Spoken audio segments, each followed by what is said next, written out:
नमस्ते दोस्तों। तो चलते मेरी अगली वीडियो की तरफ, जिसका नाम है importance of management principles. The previous video we studied about what is principle, what is management principle, what are the features of management principle, what are the derivation of management principles. In this video we will learn about the importance of management principles. There are 7 kinds of importance of management principles are there. Number 1 is this: it is help the manager to take the insight of the reality. It also helps in taking the scientific decisions. It also helps in the optimum utilization of resources. It also helps the manager to see the requirements of the changing business environment. It also helps in training of the managers, research done by the manager, and in the education of the managers also. It also helps the manager in doing the social responsibilities also. Okay, we will see now the one by one all this importance of management. First importance of management principles are it help the manager to take the reality, to have the insight of the reality. Okay, so ये help करता है managers को कि reality क्या है, वो कुछ efforts डालेंगे। मैनेजमेंट प्रिंसिपल्स हैं, प्लान्स होती हैं, पॉलिसीज होती हैं, वो उनको इम्प्लीमेंट करेंगे। तो जो इम्प्लीमेंट्स में वो मिस्टेक्स करेंगे, वो उससे सीखेंगे भी कि भैया क्या दिक्कत आई, हमने इसको अप्लाई किया तो उसके बाद हमें ये दिक्कतें आई, तो उस मिस्टेक से वो सीखेंगे कि हमें अगली बार जब मैं सेम कंडीशंस आएंगी, सेम सिचुएशंस आएगी या सेम प्रॉब्लम्स आएगी तो मैं उसको कैसे सॉल्व करूंगा।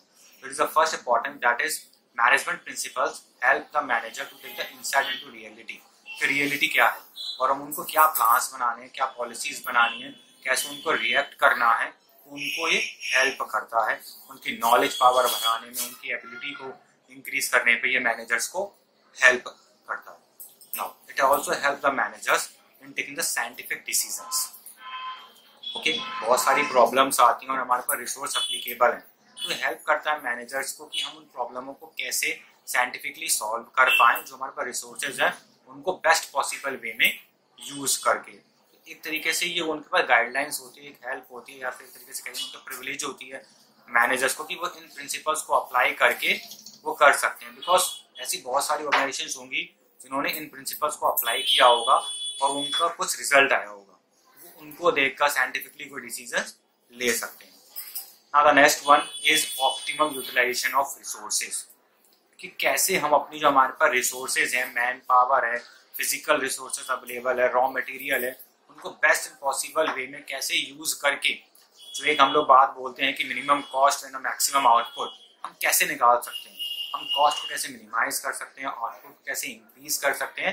तो मैनेजमेंट प्रिंसिपल्स हमें गाइडलाइंस दे देता है कि हाँ भी तुम ऐसा करके कर सकते हो, लेकिन हमें एक मैनेजर के भी ऊपर डिपेंड करता है कि वो कैसे उसको अप्लाई करता है। ठीक है, तो ऑप्टिमम यूटिलाइजेशन रिसोर्स में भी हमें ये हेल्प करता है, एक गाइडलाइंस है। Now the next one is, हम सबको पता है कि बिजनेस एनवायरनमेंट चेंज होता रहता है, कभी कोई इकोनॉमिक पॉलिसी में कोई चेंजेस आएंगे, कभी कोई टेक्नोलॉजी चेंज हो गई, कभी कुछ हो गया, कभी हमने ऑर्गेनाइजेशन का कोई स्ट्रक्चर चेंज कर दिया, ऑर्गेनाइजेशन की पॉलिसीज चेंज कर दी, प्लान चेंज कर दिए, तो उसमें भी मैनेजमेंट प्रिंसिपल्स हेल्प करता है कि जो रिक्वायरमेंट्स हैं, जो चेंजेस आए हैं बिजनेस एनवायरनमेंट में, तो हमें क्या क्या रिक्वायरमेंट्स हैं कि हम उन चेंजिंग बिजनेस एनवायरनमेंट को डील कर पाएं। जैसे मान लो कि कोई गवर्नमेंट ने चेंज किया, तो अब उसके लिए हमें क्या क्या चीज़ों की जरूरत पड़ेगी कि जिससे हम उन जो कंडीशन चेंज हुई है उसे डील आउट कर पाएं। तो ये सब चीज़ें कौन हेल्प करता है, हमारी मैनेजमेंट प्रिंसिपल हेल्प करता है एक मैनेजर की। It is a guideline, it is a very good guideline for the manager to get affect when the environment is changing, what the manager should do to cope up with that environment and to stay healthy in that environment. It is very important for the managers to look after what the environment is going on. Management principles help the manager to know about the requirements of the changing business environment, कि जो environment में changes हो रहे हैं उसकी वजह से उनकी खुद की ऑर्गेनाइजेशन में कोई फर्क ना पड़े, उनकी वो अफेक्ट ना हो, वर्किंग एनवायरनमेंट के स्मूथ फंक्शनिंग रहे, मैनेजमेंट प्रिंसिपल्स की बहुत जरूरत पड़ती है। नाउ हम लोग सबको पता है कि हम सोसाइटी से कुछ ना कुछ लेते हैं, हम लोग लैंड ले लेते हैं, हम मैन पावर लेते हैं, तो अभी एक ड्यूटी बनती है ऑर्गेनाइजेशन की और मैनेजर की, तो गिव बैक करे एज CSR। तो मैनेजमेंट प्रिंसिपल उसमें भी हेल्प करता है कि हम कैसे गिव बैक कर सकते हैं, कुछ भी हम उनसे ले रहे हैं, सोसाइटी से ले रहे हैं, हम वो गिव बैक कैसे करते हैं, उनमें भी हेल्प करती है। मैनेजमेंट प्रिंसिपल्स इसमें भी हेल्प करता है कि जो इफेक्टिव एडमिनिस्ट्रेशन में भी हेल्प करता है। ठीक है, तो हम जो इफेक्टिव एडमिनिस्ट्रेशन कर रहे हैं उसमें भी एक मैनेजमेंट प्रिंसिपल्स हेल्प करता है। कैसे हेल्प करेगा इफेक्टिव एडमिनिस्ट्रेशन में? कि हम सबको पता है कि इफेक्टिव एडमिनिस्ट्रेशन में क्या होगा, हम बड़ी बड़ी पॉलिसीज करेंगे, प्लान बनाएंगे, पॉलिसीज बनाएंगे, तो उनको हम एग्जीक्यूट कैसे करें, रेगुलेट कैसे करें, उनमें भी मैनेजमेंट प्रिंसिपल्स हेल्प करता है। तो it is a base for the implementation and the execution of the major plans and policies framed by top level management. Top level management ने प्लान्स बनाए, ऑब्जेक्टिव्स बनाए, उनको हमें कैसे इम्प्लीमेंट करना है, उसके लिए बेस क्या होता है? Management principle. Okay, now the last one is it also helps the managers in their trainings, in their research works and in their educations. Okay, अगर कोई मैनेजर है तो वो डिग्री हासिल करेगा, डिग्री लेगा, क्या करेगा? MBA करेगा, BBA करेगा, उसमें बेस क्या होता है? क्या क्या चीज हम पढ़ते हैं उसको हम बेस मान के क्या चलते हैं? Management principle. Management principle is the base for the managers and for the people who are doing their research in managerial aspect and managerial field, and the persons and the students who are doing the course like MBA and BBA. So there is a base for them also, and other management courses also. If the employee of the organization is taking the training, then also it is a base in that management training. Now, in this video, what we have studied? We have studied about why management principles is necessary, why we need management principles, and the importance of management principles also.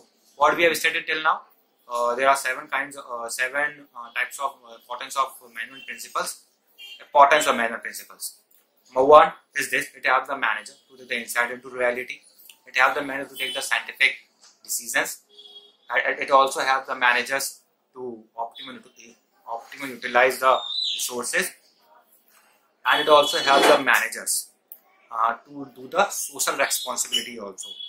And it also helps the managers in the effective administration of plans and policies. It also helps in the training, education, the research of the managers. And we all know the business environment is changing, so it also helps the managers to know about the requirement we needed in the changing business environment for the smooth functioning of organization working. So thank you. The next video we will study about Fayol's principles. What are the Fayol's principles? Now